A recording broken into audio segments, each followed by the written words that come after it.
السلام علیکم ورحمۃ اللہ وبرکاتہ۔ ناظرین اکرام، اس ویڈیو میں دو بہت ہی اہم خبروں سے آپ کو آگاہ کر رہے ہیں۔ رمضان المبارک کا چاند کس تاریخ میں نظر آئے گا، عید الفطر کب ہوگی، مولانا ارشد مدنی کا دوران جلسہ انعامی میں کیا پروگرام رہا ہے اور اس پروگرام میں کن کن حضرات نے شرکت کی ہے۔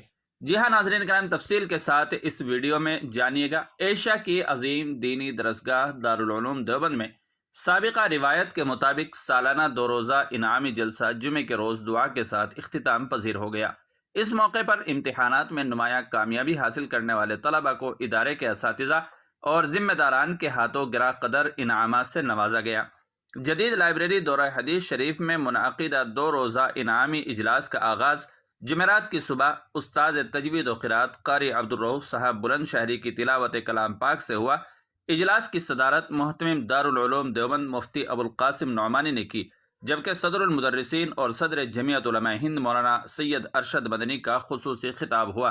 مولانا ارشد مدنی نے اپنے خطاب میں دارالعلوم دیوبند کی عالمی خدمات پر روشنی ڈالتے ہوئے کہا کہ آج دنیا کے گوشے گوشے میں جو دینی خدمات انجام دی جا رہی ہے وہ براہ راست یا بالواسطہ دارالعلوم دیوبند اور اس کے فضلاء کے ذریعے ہی انجام پا رہی ہے۔ انہوں نے طلبہ کو خاص نصیحت کی کہ وہ لایعنی اور فضول مشاغل سے مکمل اجتناب کریں اور اپنی تمام تر توجہ حصول علم دین پر مرکوز رکھیں۔ کتابوں کی اہمیت کو اجاگر کرتے ہوئے انہوں نے کہا ہے کہ طالب علم کا کتاب سے رشتہ کبھی منقطع نہیں ہونا چاہیے، بلکہ ہر طالب علم کو اپنی ذاتی لائبریری قائم کرنی چاہیے تاکہ علمی استفادے میں اضافہ ہو۔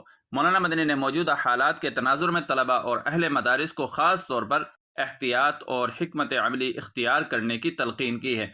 انہوں نے کہا ہے کہ موبائل فون اور خصوصاً سوشل میڈیا کے غیر ضروری استعمال سے پرہیز کیا جائے، کیونکہ اس وقت مدارس دینیہ شر پسند عناصر کے نشانے پر ہیں، اس لیے ہر قدم سوچ سمجھ کر اٹھانے کی ضرورت ہے۔ مولانا ارشد مدنی نے نصیحت کرتے ہوئے کہا ہے کہ ختم بخاری پھول ڈالنے اور تصویر کشی کا موقع نہیں ہے بلکہ آنسو بہانے کا موقع ہے۔ میں نے اسی درسگاہ میں ختم بخاری کے موقع پر لوگوں کو اس قدر روتے ہوئے دیکھا کہ وہ بے ہوش ہو گئے اور انہیں اٹھا کر کمروں میں لے جانا پڑا۔ دارالعلوم دیوبند اسی وقت تک باقی رہ سکتا ہے جب تک وہ اکابر کی راہ پر قائم رہے۔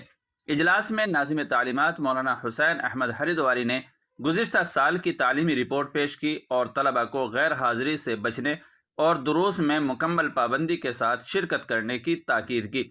بعد ازیں تقسیم انعامات کا سلسلہ شروع ہوا، جس میں پوزیشن حاصل کرنے والے طلبہ کو دارالعلوم دیوبند اور رکن شورا مولانا بدر الدین اجمل کی جانب سے مولانا ارشد مدنی کے ہاتھوں خصوصی انعامات یعنی کتب اور نقدی دیے گئے، جبکہ دیگر طلبہ کو بھی عمومی انعامات سے نوازا گیا۔ صدر مجلس مفتی ابوالقاسم نعمانی کی قیمتی نصیحتوں اور دعائیہ کلمات کے ساتھ اجلاس اختتام پذیر ہوا۔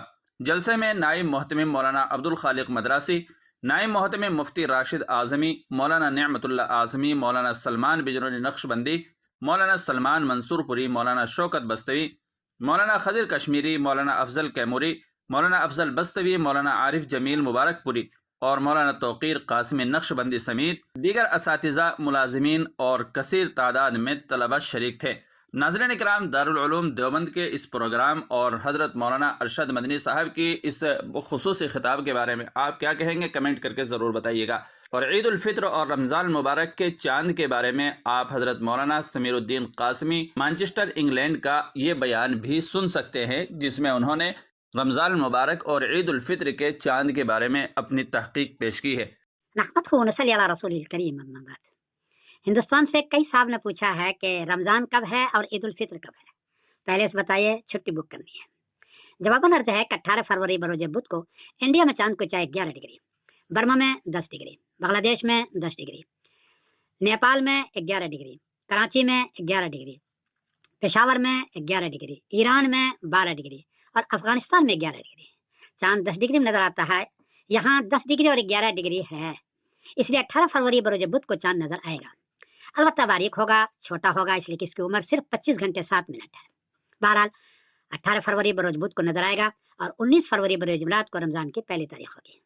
اس اعتبار سے 18 فروری بروز بدھ کی شام کو تراویح ہوگی اور 19 فروری بروز جمعرات کو رمضان کی پہلی تاریخ ہوگی۔